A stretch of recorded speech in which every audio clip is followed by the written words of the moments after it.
Welcome everyone. We gather again for our dialogue sessions and look into the Christian faith and ask how it inspires our daily lives. This year marks the 50th anniversary of Earth Day. It also marks the 5th anniversary of Pope Francis's encyclical Laudato Si on care for our common home. Recently, Francis officially announced Laudato Si Week for 2020, set to take place from May 16 to 24, a time to think about Earth, our common home, and asking us again, what kind of world do we want to leave to those who will come after us, to children who are growing up? If there is anything we can learn from the current pandemic, is the significance of the interconnected relationships between humans and nature. Human health, quite clearly, depends on healthy ecosystems. Climate change, habitat loss, and the increasing interaction between humans and animals are common topics in recent years. As world leaders currently focus on containing the spread of COVID-19, what about post-COVID? Does the present crisis provide us with an opportunity to start anew? My name is Eckhart, and I'm joined by Brian and Joe, who are members of the Nazareth Social Justice Group, to help me unpack some of these questions today. Joe, if I could start with you, what is the Nazareth Social Justice Group and what does it do? Yeah, the Nazareth Social Justice Group was probably started by Father Lynn, and it was in 2013. Now, recognising that many people, parishioners and people within the parish, are already involved independently in social justice activities of all kinds, what the basis of the group is to look at it from a community basis. So how can we, and particularly I suppose our focus is on our three churches, how can we act out social justice? Now, it's based on, I guess, the three foundations of how social justice operates, which are education, outreach, and advocacy. So we've built the social justice group around that, and we're, I suppose, if we look at education, that's where we've got to educate ourselves first about social justice. So Laudato Si, all sorts of what does the Catholic Church teach about social justice, but also what's social justice more broadly in the wider community. So that's been a focus, I guess, for the whole period of time, is trying to educate ourselves and our people through various means. Outreach, I think this has been our most successful activity through Reach Vietnam, where I think we've hit the core of social justice in that we're helping girls gain an education in a poor community in Vietnam. And these girls normally would be leaving school at a fairly early age and going to work in their parents' fields. We've given them the opportunity, well, the work we do, we shouldn't say we've given them, but the work we do assists them to go through high school and even finish university. So that's the outreach part. Advocacy, this is the toughest part of social justice. We really haven't done much in that, but that's an area that's a challenge for us and we should look at. Look, you mentioned before, Joe, about Laudato Si, and Brian, if I could ask you, the Laudato Si, has that been a great anchor point or a great point of access for people to learn about things like sustainability, caring for our common home? How important do you think is Laudato Si, or has it been in the last 5 years, for not only just the social justice group, but also for the local community as well? Yeah, good question. Eckhart, I think it's only in the last couple of years that we've started to get our mind around the environment and sustainability. And while it's been the document's been produced now for several years, it was only just recently. So I think it is important. We have taken the opportunity to share some of our own thoughts with our community, either through our newsletter, that's the Parish bulletin, or at a Sunday mass from time to time. So it is important. I think it helps us think about the whole creation story, if you like, because instead of us thinking that we are the superior being, but rather we are part of the whole creation. and therefore we need to make sure that we look after all parts of our environment, all things great and small, so to speak. And yeah, Joe, you mentioned in terms about advocacy. Is that you said that's the biggest challenge? Is that why do you think that's the biggest challenge? Is because do you think that we just don't know how to look after the earth, or we don't know how to sort of take part, or why essentially do you think that's the biggest challenge out of the three factors you said there? Oh, well, I'd say for myself personally, I mean, and my guess is by extension that most of us, and I suppose whether we're Anglo-Saxons or of Asian or whatever background, advocacy means sort of things of speaking out in public. Now, this could be, I've only done it, as I said, probably through nervousness or anxiety, but I have gone on, like a street demonstration over an Aboriginal issue. It's quite confronting for me as a 69-year-old Anglo-Saxon to get out in the streets. Now, it's also uplifting, but I think that's that's the tough part, is to really be open. And I think this is should be where our Christianity sort of comes into play. And, we are challenged. I mean, if you look through the Gospels, I think Jesus was continually challenging his followers to, and we've seen through Easter, I suppose the same weaknesses as I've just described, but that's the one, to get our people up out of their, say, the pews in the church and out on the street. That's a big ask, but we shouldn't be averse to trying to do it.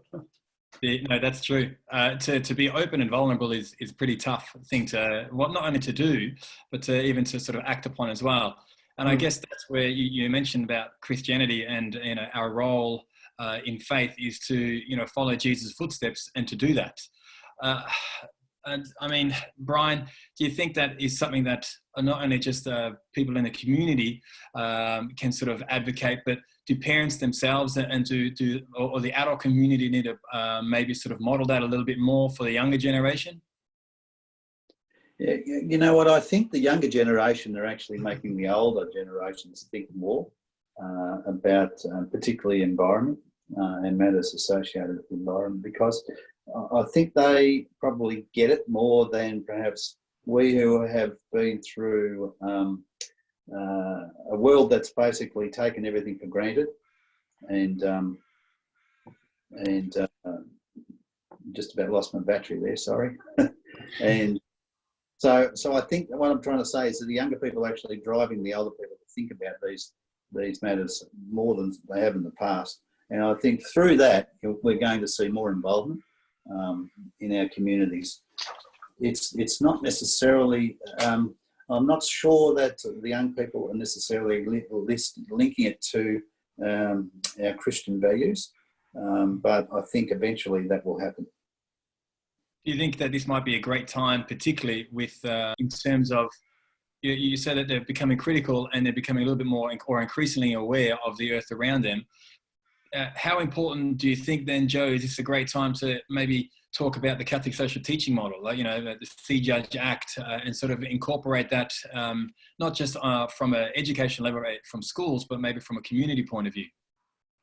Oh, definitely. I think, as Brian said, we've probably only just become aware of Laudato Si, and we're, so I suppose, toying with how we sort of integrate that into the work we're doing. And it's really just from the beginning of this year that we've taken that on board. Now, I think that one of the things we've talked about is that, and as Brian has said, that really young people are probably way ahead of us old people on this whole notion of that we belong to the earth or the universe rather than the other way around. So I think the thing we've discussed, and it's sort of more or less got, I suppose, held up by the pandemic, is that it is a way where we could probably link in much more with our 3 schools within our parish, or 4 schools, is it now? How many schools, Brian? They're growing. Count. But anyway, there's plenty of young people there, and it's one of, I know it's Father Lynn's probably anxieties, is how, as a parish that includes a number of schools and churches, that we're very much not a unified body. Now, I think if you take it, this whole environmental sustainability, climate change issue is probably one where the churches and the schools could do a lot of work together. But I think we could learn from the schools, and it was one of our ideas, I think, earlier in the year, to approach the schools and talk about this. And I would personally like to see, sort of more emphasis on Laudato Si within, our masses. I mean, as Brian said, there's small pieces in the newsletter, but perhaps it should be more a focus of more broadly within the, the liturgical events that we have. You mentioned that we're just starting to unpack Laudato Si. I mean, it's almost 60 years and we're just starting to unpack the Vatican II documents. So they're starting to take into effect. Do you think it will take that long, or do you think we might be able to maybe make the Laudato Si a little bit more present, given that the younger generation seem a little bit more aware and more in tune with their earth at this point in time? Maybe Brian. Yeah, Kurt, I think, what we're going through at the moment, the pandemic, and a change in lifestyle that we're all dealing with, and I think we're going to need to be living a different way for quite a while. The speed at which we've been living, the fast food, the throwaway type attitude that we've had, I think with this pandemic that we're dealing with, it's actually making us slow down and think more about what's important. So therefore, I would think that there's an opportunity to progress some of our thinking around the environment faster than perhaps has been the case in the past. Can I just share something with you? It's just very coincidental that this was sent to me yesterday. It's not too long. But it's a poem that was written in 1869 by Kathleen O'Mara, and it was reprinted during the Spanish flu in 1919. The people stayed at home and read books and listened, and they rested and did exercises and made art and played and learned new ways of being and stopped and listened more deeply. Someone meditated, someone prayed. Someone met their shadow, and people began to think differently, and people healed. And in the absence of people who lived in ignorant ways, dangerous, meaningless, and heartless, the earth also began to heal. And when the danger ended and the people found themselves, they grieved for the dead and made new choices and dreamed of new visions and created new ways of living and completely healed the earth, just as they were healed. 1869, reprinted in 1919. How relevant is it to 2020? It's very relevant. Those words, there was some there where you said that just to sit, listen, and take it in deeply. That was quite lovely. I think the more and more I learn about COVID, and the more and more I talk with others in these dialogue sessions, it seems that there's this motif or this pattern of just to bring things down to back to the crux of who we are. The more we understand ourselves, then the more we can sort of understand our world at the same time, and they become this symbiotic sort of relationship. I think that maybe that's a benefit that we can take from the COVID-19 is really sort of asking ourselves to reflect and to think deeply and to sort of open ourselves again to not only just to heal the world, but to think about our world and the people who live in it. I think we quite often think about the world, but we also need to think about the humans in the world and how they're interacting with the world around them. Yeah, I mean, I think I agree with everything. Certainly, it was a lovely poem, Brian. But yeah, I think this does give us a real opportunity. But coming back it's how we turn that opportunity into some sort of reality. And this comes back to perhaps the advocacy part, and where our parish, if you want to call it that, I think could play a real role. Because I think on the flip side, there's going to be an awful lot of people and, you know, sort of a lot of push to go back to the old norm. So I think it's really an opportunity, if you like, but also a challenge of where us as a parish, maybe we need to really sort of somehow try and push for this reflective period, what people have thought about. People have really got to push that themselves. And if this is only a few people doing it, I have a fear that it will just go back to the norm, because the big money, the big power will push that. But there can be a pushback. And I think, like, as we said earlier, young people are very active in pushing climate change, you know, sort of pushing for respect for the environment. But we saw last year, like, kids coming out of high school, they were denigrated by a lot of our most powerful politicians. Mm-hmm. I think what's got to happen is maybe us old people, saying that within our parish, have got to jump up and join hands with the younger people and become active. I mean, it's a huge challenge. I don't know, can I do it? I'm not sure, but I think we've got to sort of probably try and, when we get back to normal, is try and push ourselves and our whole mob to, you know, sort of actually do something rather than it just fade into the background. Yeah, I think there's a groundswell though, Joe. Look, yeah. I'll give you an example. My 9-year-old granddaughter has been elected, or I'm not sure elected, but we'll call it that, at school, to be the sustainability leader. Now, I've not heard of anything like that, certainly when I went to school and when my children even went to school.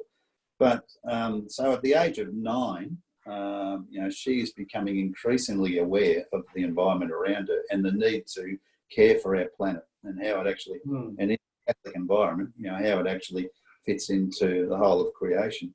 So there is a groundswell, and I agree with you. How can us old people link with that younger generation, to today's young people, and help encourage them and give them opportunities to perhaps promote what they're believing in a way that actually makes it part of life, not just the fringe group, if you like. And I think this is like, I've been a bit involved in the plenary council submissions on the edges, I suppose, but there's a lot of talk within that of how the church sort of trying to renew itself, you know, is a big focus on it has to be on how do you engage young people. Now, I think we often look at that the wrong way around. We should be saying, well, we need to engage with the young people, and Laudato Si is probably a perfect vehicle.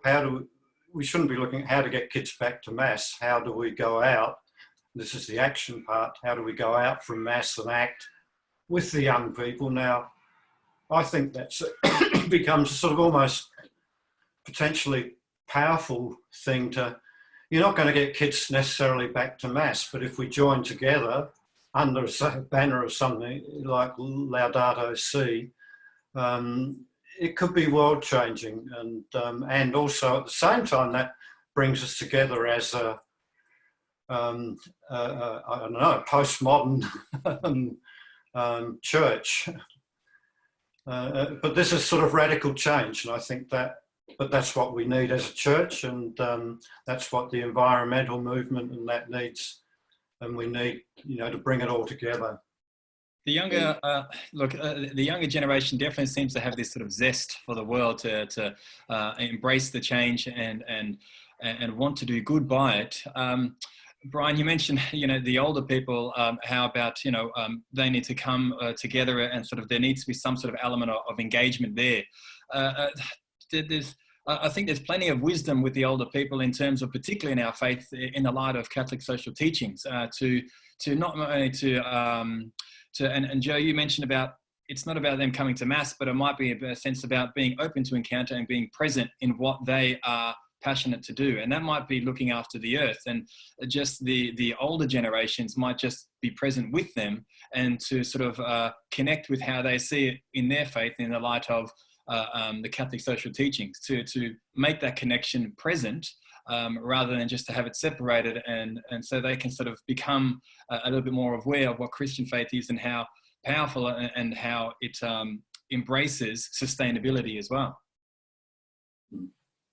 Yes, so we have to work out a way how we can create that environment where the older and the young come together and actually, firstly enjoy each other's company, but then inspire each other. So from a point of view of us older people, perhaps through demonstrating wisdom, our experiences, what we've actually learned while we've been on this planet, what have we seen that works and what doesn't, but be open to listen to where the younger people are coming from. And appreciate their own research that they've done and their own self-education, and bring the two together and go forward from there.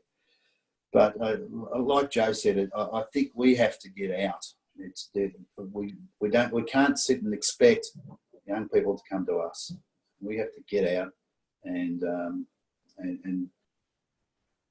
was going to say preach the gospel, but that's the context. But basically engage with them and not expect it to work the other way. One would generally ask, how do we get involved with the Nazareth Social Justice Group? But I hear from you saying, Brian, that it's not just a simple group. We're part of the community, and being out, you become part of that group. So it's a wider net, and that when you talk or encounter the younger generations, that in itself is social justice in action. That's the Nazareth Social Justice Group in action, and moving forward with the younger generations toward a brighter future. Would that be fair to say? Yeah, that's fair to say. And I think the Nazareth Social Justice is larger than just a small group that exists today. We encourage others to join us, of course. But we link to other faiths, other Christian faiths, other denominations within our own town, both here in Torquay and also in Grovedale and Anglesey. So we are wider than just a small group of people that sit together once a month and sort of think about what we're going to do for the next month. Joe, knowing that we've got a few things that sort of came out from this dialogue, definitely the sense of engagement, definitely that the younger generations and the older generations need to be maybe meet together, or at least proactive in some shape or form in unison. Post-COVID, what do you think are some of the things that we could possibly do or enact upon once the online world sort of and COVID sort of ceases? Or is there something that we can do at present? I think when it's over and we're sort of much more, I suppose, as a parish, open for business, I'd like to see, perhaps coming out of this discussion, it's probably been in my mind that maybe we need, within our sort of older age group that come to masses, is try, and the problem is trying to attract people to attend these things, but maybe promote discussion about Laudato Si.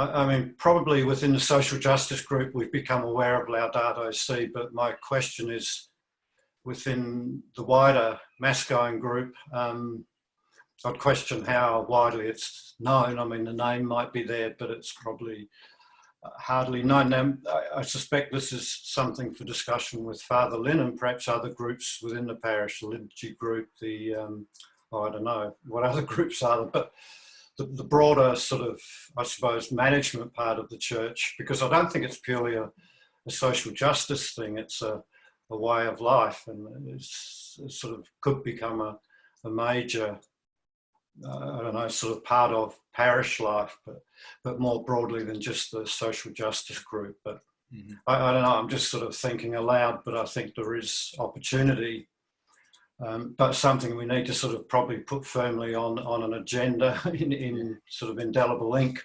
that we actually do something once we're able to sit around the table and talk and work out what we actually do. Yeah. Action. Brian, Eckhart, is there anything you want to add to that, or what sort of thing? Yeah. Oh, you've got something there. I've got something in my hand here, Eckhart, but Another poem? you've most likely seen, but I'll hold it up. This is the Australian group reading guide to Laudato Si. There it is. Okay, it's actually published by Garrett Publishing, and I'd encourage everyone to get their hands on a copy of this. It's easy reading, and it gives you some, an Australian insight, if you like, into the papal document. Get hold of that, read it, enjoy it, and see how you action it. I think one of our challenges, Eckhart, remains is for our generation, all the old grey-haired bald people, is that we have to break through the apathy that exists generally within our age group. So our challenge is to get people our age to be more involved and engage with those young people that we were referring to before. But I think if you get hold of this document and have a read of it, I think that helps to open your eyes to how the environment's just not about a bunch of greenies. Looking after the environment's not just about a bunch of greenies, but it actually links back to our beliefs and what we value as Christians and Catholics. And I'd say there, I mean, I haven't mentioned it previously, but one of our focuses always has been on trying to work for Aboriginal justice within Australia. And I think these two issues sort of come together very well if you look at, the Aboriginal concept of we don't own the land owns us. Now, I think that sums up Laudato Si, and it should encompass our whole outlook as Christians. Definitely. I think to finish off today, we've definitely tried to sort of have a look into the Laudato Si, and it's not just, as you said, Brian, about just looking after the world and the nature or whatever have you. And Joe, you said it there. It's also the interaction between humans and the land, and the values that we sort of from our Christian point of view, and the values we instill through that. I think it's a complex relationship that goes deep into our not only to our faith, but also to as humans as ourselves. If there's anything you want to see to finish up, or would like to see, let's say 50 years from now, another I'm talking from Vatican II documents where everything finally becomes open and addressed. Where do you think Laudato Si will take us into the future about 50 years from now? I'll go first, and I think how about no more coal mining? How about total dependence on wind and water energy? How about just a mindset that everyone has in the front of mind, that the need to look after our planet is everyone's responsibility, not just government, not just big business, not just the greenies, but every one of us, and it just becomes part of our DNA. Thank you, Brian. I'd like to see clean air, clean seas, and all people who care for all other people and animals and flora and fauna. Hopefully we can continue to see those things in the future. Look, thank you, Joe, and thank you, Brian, for having a chat today.